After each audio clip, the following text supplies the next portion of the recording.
Hello and welcome guys, स्वागत है आपका मेरे यूट्यूब चैनल पे। आज का हमारा टॉपिक है क्लास 9 का। हम लोग फर्स्ट चैप्टर आज डील करने वाले हैं, मैटर इन और सराउंडिंग्स को। तो चलिए स्टार्ट करते हैं बिना किसी देरी के। सबसे पहले तो अपन कुछ बेसिक नॉलेज ले लेते हैं चैप्टर को स्टार्ट करने के लिए। और मैं आपसे रिक्वेस्ट करूँगा कि लेक्चर को एंड तक देखिएगा ऑब्वियसली, और कुछ फन फैक्ट्स भी देखेंगे अपन एंड लेक्चर के एंड में। और इसके अलावा लेक्चर कैसा लगा आपको डेफिनेटली मुझे कमेंट करके बताइएगा। अगर कुछ प्रॉब्लम हो तो हम लोग उसको रिजॉल्व करने का अपनी तरफ से पूरा ट्राई करेंगे। और अगर कुछ डाउट्स हो तो डेफिनेटली आप नोट बिना किसी हिचकिचाहट के, बिना किसी हेजिटेशन के आप कमेंट कर दीजिएगा। हम जितने जल्दी से जल्दी हो सके उसको सॉल्व करेंगे, ठीक है। तो चलिए लेक्चर स्टार्ट करते हैं। हमारा आज का टॉपिक है मैटर इन और सराउंडिंग्स। तो बिना किसी देरी के डील करते हैं। पहले तो जान लेते हैं कि मैटर होता क्या है एक्चुअल में। तो सराउंडिंग के बारे में मेरे हिसाब से मेरे को डील ज़्यादा नहीं करना चाहिए, लेकिन फिर भी मैं आपको बता देता हूँ कि सराउंडिंग हम लोग उसको बोलते हैं जैसे कि अपने आसपास का जो भी इन्वायरमेंट होता है ना, अपने आसपास का जो भी माहौल होता है, जितनी भी चीज़ें होती हैं, अपन उसको सराउंडिंग में काउंट कर लेते हैं।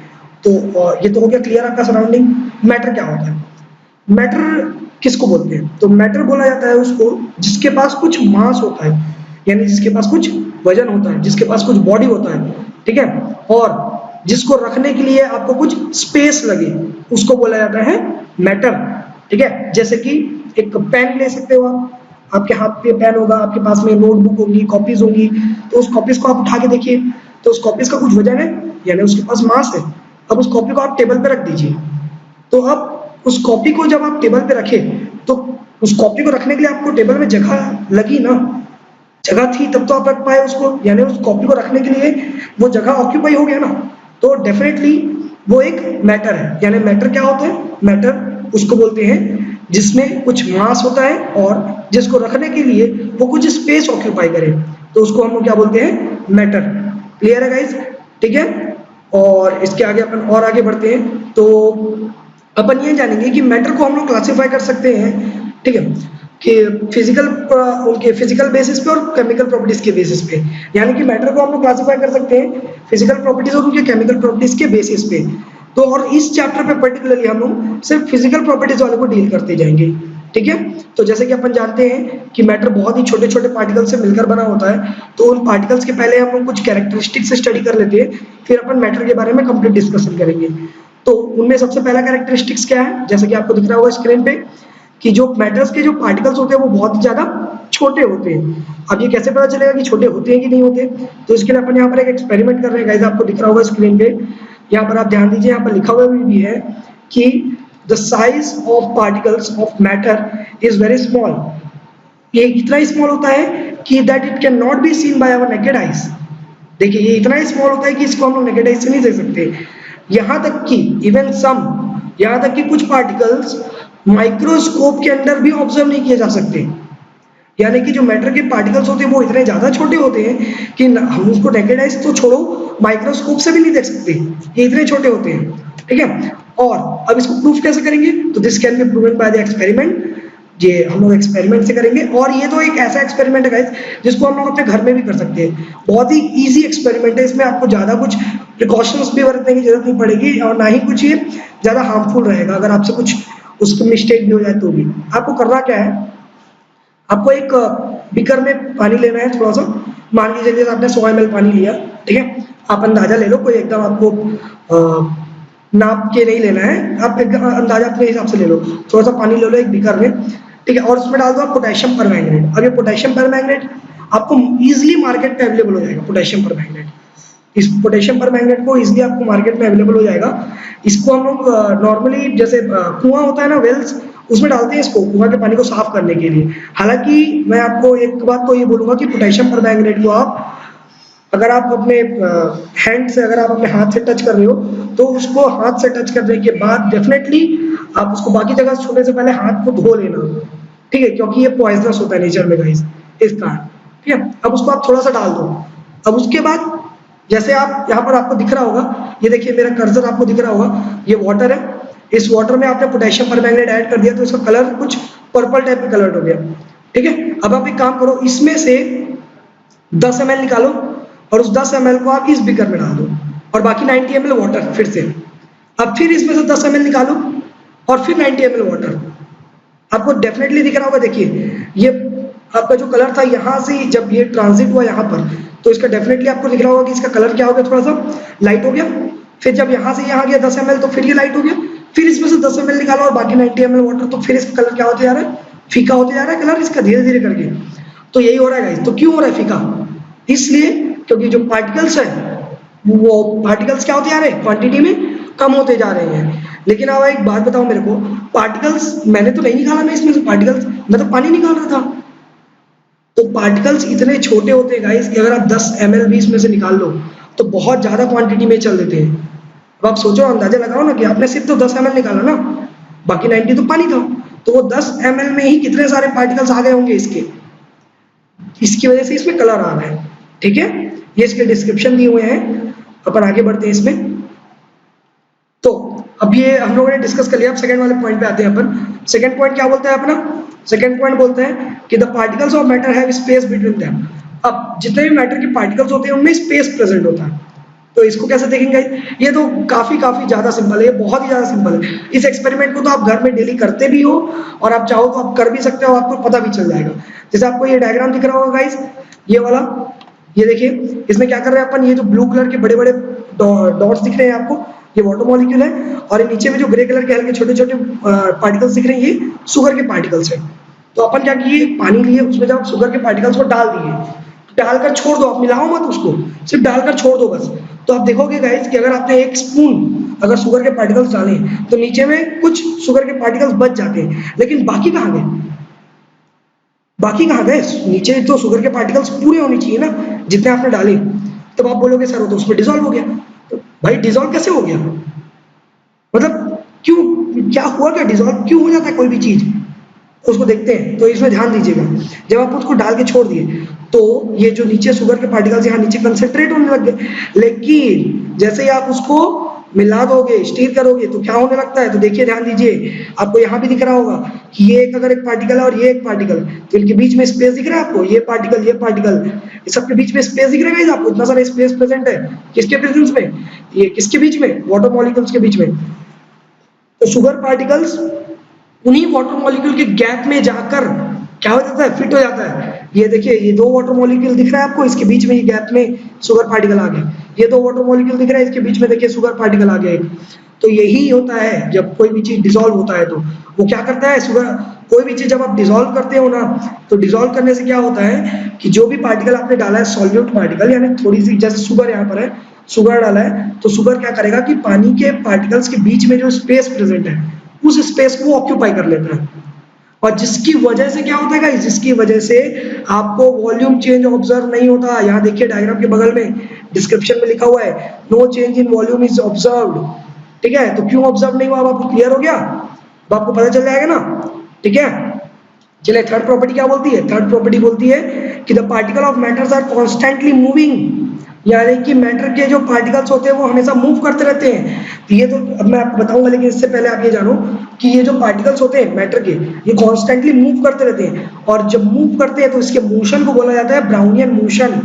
उसके मोशन को क्या बोलते हैं अपन, ब्राउनियन मोशन। देखिए यहाँ पर दिख रहा है आपको स्क्रीन में, क्या बोलते हैं उसको, ब्राउनियन मोशन। इसको एक नाम से और जाना जाता है गाइस, इसको बोलते हैं जिगजैग मोशन। इसको क्या बोलते हैं, जिगजैग मोशन। अब इसको जिगजैग मोशन क्यों बोला जाता है, तो ब्राउनियन को इसलिए बोलते हैं क्योंकि साइंटिस्ट के नाम के ऊपर पड़ा है, वो डिस्कस करने वाला नहीं है। जिगजैग मोशन क्यों बोला जाता है, इसलिए क्योंकि इनका पैटर्न जिगजैग होता है। ठीक है, ये एक सीधा पैटर्न नहीं चलता, जैसे सांप चलता है, आप देखें तो सांप जब चलता है यानी स्लाइड करता है, एक्चुअली मैं उतना एकदम डिटेल में नहीं जा रहा हूँ, मैं आपको सिर्फ बताना चाह रहा हूँ, समझाना चाह रहा हूँ। तो जैसे सांप चलता है, तो सांप जब घसीटता है तो आप उसका पाथ देखे होंगे, तो सीधा नहीं होता, वो टर्न होता है, ओमेगा टाइप के शेप में चलता है वो, मतलब एक सी बोल लीजिए, पहले सीधा सी, फिर उल्टा सी, सी सी सी अलग टाइप का चलता है। तो उसी टाइप के मोशन में पार्टिकल्स भी मूव करते हैं, जिसको अपन बोलते हैं जिगजैग मोशन। ठीक है, अब ये जो पार्टिकल्स मूव करते हैं, तो इसके जो मेथड है उसको बोला जाता है डिफ्यूजन। ये दिख रहा है आपको स्क्रीन में, डिफ्यूजन। तो डिफ्यूजन एक्चुअल में होता क्या है, इसके ऊपर क्वेश्चन आता है गाइस, इंपॉर्टेंट टॉपिक है ये, आपके एग्जाम में क्वेश्चन आता है कि व्हाट इज डिफ्यूजन करके। तो डिफ्यूजन क्या होता है, डिफ्यूजन का मतलब होता है कि जब एक पार्टिकल एक जगह से दूसरी जगह मूव करता है, मैं यहाँ पर अभी कंडीशन क्लियर नहीं कर रहा हूँ, उसका कंडीशन है ना, जब एक पार्टिकल एक जगह से दूसरी जगह मूव करता है तो उसको अपन बोल देते हैं डिफ्यूजन। ठीक है, अभी यहाँ पर डिटेल समझेंगे, वेट करना, अभी कंप्लीट नहीं हुआ ये। यहाँ पर आप ध्यान दीजिए, इमेज में अगरबत्ती जल रही है, अब आपको दिख रहा होगा अगरबत्ती का धुआं निकल रहा है। ये तो आप लोग बेसिकली सभी को किए होंगे, जब भी आप पूजा करते हैं तो अगरबत्ती धूप ये जलाते हैं। तो जब आप इसको जलाते हैं तो आप देखे होंगे कि अगर आप अपने पूजा कमरा में इसको लगाएं तो अगर आप थोड़ा दूर भी बैठे हैं तो आपको कुछ समय बाद उसकी खुशबू आनी चालू हो जाती है उस अगरबत्ती या धूप की। ऐसा क्यों होता है गाइस कि क्यों आपको वहां की खुशबू यहाँ आ रही है? इसलिए क्योंकि वो पार्टिकल्स वहां से क्या होते हैं, वो हवा के थ्रू क्या होते हैं, तैरते तैरते तैरते तैरते आप तक पहुंच जाते हैं। वो उसी प्रोसेस को बोला जाता है डिफ्यूजन। लेकिन कभी आप ये सोचे कि वहां से यहाँ क्यों आया हवा? मतलब खुशबू अगर आप पूजा कमरे में लगा रहे हो अगरबत्ती तो वहां से आप तक क्यों आता है? या जैसे कोई सेंट लगा लेता है, आपकी क्लास में ऐसा हुआ होगा, कोई अगर परफ्यूम लगा कर आता है तो आपको भी उसकी स्मेल आती है, भले से थोड़ी देर में आएगी लेकिन आती तो है ना। जैसे फूड अगर आप बनाते हैं, घर में खाना बनता है, मम्मी बना रही है खाना, तो उसमें से भी स्मेल आता है ना। इसके ऊपर एक क्वेश्चन पूछूंगा भाई, याद रखिएगा खाने के ऊपर, ठीक है? तो देखिए देखते हैं अभी डिफ्यूजन को मैं आपको क्लियर करता हूँ। एक्चुअल में डिफ्यूजन क्या होता है? देखो होता क्या है ना, डिफ्यूजन एक ऐसा फिनोमेनन है, एक ऐसा प्रोसेस है जिसमें पार्टिकल्स मूव करते हैं, ठीक है? पार्टिकल्स मूव करते हैं, सिर्फ इतना ही नहीं गाइस, पार्टिकल्स मूव करते हैं हायर कंसंट्रेशन से लोअर कंसंट्रेशन की ओर। यानी कि जहां पर उनकी क्वांटिटी बहुत ज्यादा है वहां से लेकर जहां पर उनकी क्वांटिटी बहुत कम है उस डायरेक्शन में वो मूव करते हैं। जैसे आप देखे होंगे अगरबत्ती, अगरबत्ती आपने जलाई तो अगरबत्ती के आसपास तो बहुत सारी खुशबू होती है ऑलरेडी। अब आप कुछ दूर में बैठे हो तो उसके बाद आपके पास भी खुशबू आ जाती है। क्यों? क्योंकि अगरबत्ती के पास हायर कंसंट्रेशन है खुशबुओं का और आपके पास लोअर कंसंट्रेशन है खुशबुओं का। तो वो जहां पर हायर कंसंट्रेशन है वहां से वो ट्रैवल करके आती है धीरे धीरे करके आप तक लोअर कंसंट्रेशन तक, ठीक है गाइस?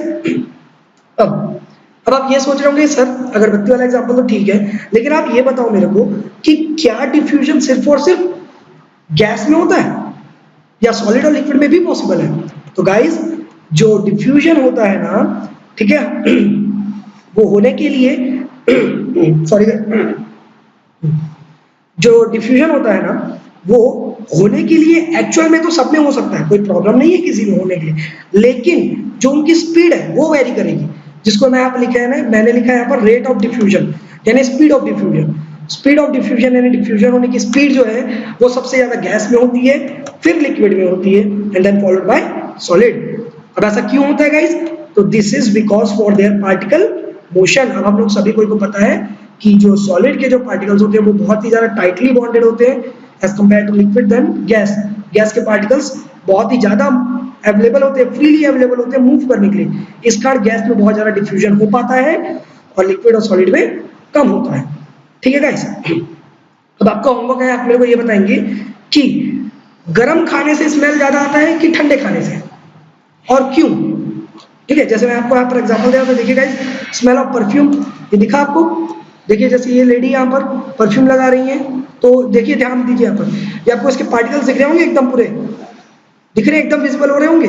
यही पार्टिकल्स देखिए धीरे धीरे यहाँ पर देखिए एकदम ध्यान से ये सारी ये मूव कर रही है पार्टिकल्स। अब यहाँ पर हायर कंसंट्रेशन है और यहाँ पर जो ये लगा रही है पर्सन ये लोअर कंसंट्रेशन में है, तो यहाँ से ये यहाँ मूव कर रहा है, ठीक है गाइस? अब नेक्स्ट टॉपिक अपना ब्राउनियन मोशन का है। तो ब्राउनियन मोशन क्या होता है? जैसे कि मैं आपको बता चुका हूँ, एक जिगजैग मोशन होता है, ये एक्चुअल में एक रैंडम मोशन है। रैंडम मोशन यानी अनप्रेडिक्टेबल मूवमेंट या अनप्रेडिक्टेबल मोशन, एक ऐसा मोशन जिसको आप प्रेडिक्ट नहीं कर सकते। किस चीज का? पार्टिकल्स का। अब ये होता क्यों है गाइस? ये होता है उन पार्टिकल्स के बीच में कोलिजन की वजह से, ठीक है? उनका आपस में कोलिजन होता है या फिर वो पार्टिकल्स जिस कंटेनर में रखे गए हैं उनके साथ उनका कोलिजन होता है, तो जिसकी वजह से क्या होता है गाइस? ब्राउनियन मोशन होता है, ठीक है गाइस? जैसे आपको यहाँ पर दिख रहा होगा, मैंने यहाँ पर एरो देके बता दिया है कि कौन सा पार्टिकल किधर जा रहा है टकराने के लिए, और यही एक इसका मोशन है। आप इसको प्रिडिक्ट नहीं कर सकते कि कौन सा पार्टिकल किधर जाएगा कब जाएगा करके, ठीक है?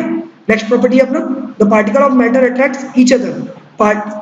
मैटर के जो पार्टिकल्स वो आपस में एक दूसरे को अट्रैक्ट करके रखते हैं, ये अपना एक क्या होता है? प्रॉपर्टी है मैटर का।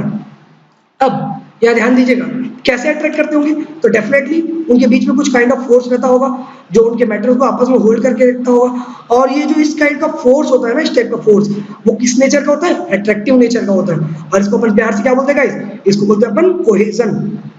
क्या बोलते हैं? कोहेजन। और इस फोर्स को क्या बोलते हैं अपन? कोहेजन फोर्स, ठीक है?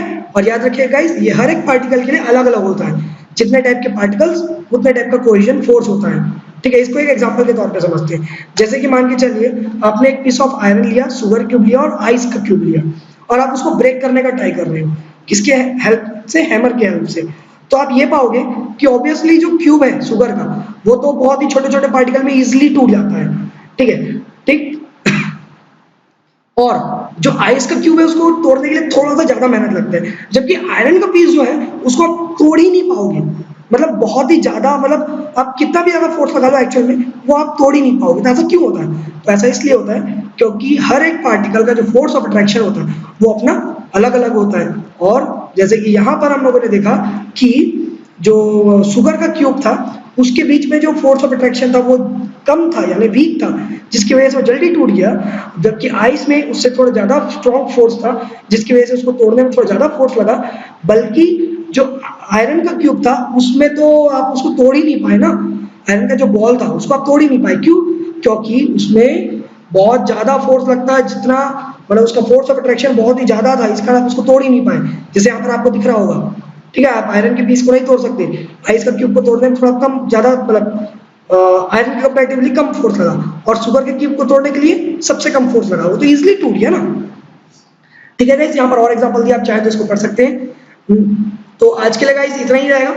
थैंक यू वेरी मच, और आप डेफिनेटली मुझे कमेंट करके बताइए कि आप लेक्चर कैसा लगा। ठीक है, मिलते हैं नेक्स्ट लेक्चर।